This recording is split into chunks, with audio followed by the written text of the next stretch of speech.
Good day. This is your pre-holiday Workforce Weekly news delivery, wishing you a warm and safe week ahead. And quite frankly, if you are someone who works with the city, thinks about the city, or otherwise cares about how it is that our city cares for New Yorkers, your head is spinning right now. Our mayor put forth the November financial plan, which sets in motion the first round of the 15% citywide budget reductions that were announced in September.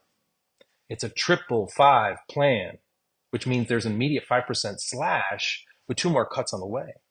And where are these blows landing besides what you see and read in the headlines?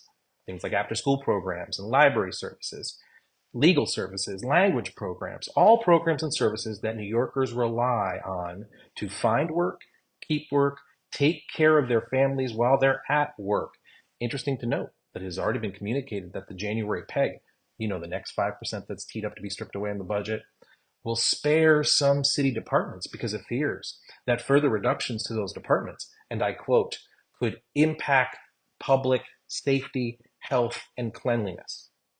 It's probably a good time to pause and say the following, and I've shared this before. I'm a settlement house guy.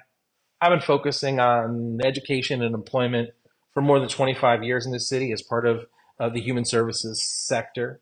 Human services, often thought of as the city's social safety net. But really, human services is an economic force, a powerhouse, and one of the few sectors where you see significant job growth since the pandemic. A sector relied on to impact public safety, health, and cleanliness too, while also providing New Yorkers, no matter when they first set foot in the city, with the ability to get by today and get ready for a successful tomorrow in a city that is increasingly unaffordable to all. In building out budgets over the years, we used to say budgets are a statement of values. What exactly does that mean when you start your conversation about building out a budget by pointing your fingers at whose fault it is that the budget is the way it is, without ever really looking back at the choices that led one to have such limited choices in their own budget to start with? We need to pivot from a conversation about values in budget making to just asking ourselves, do we have the right systems in place to make the lives of New Yorkers better, regardless of when they first set foot in the city?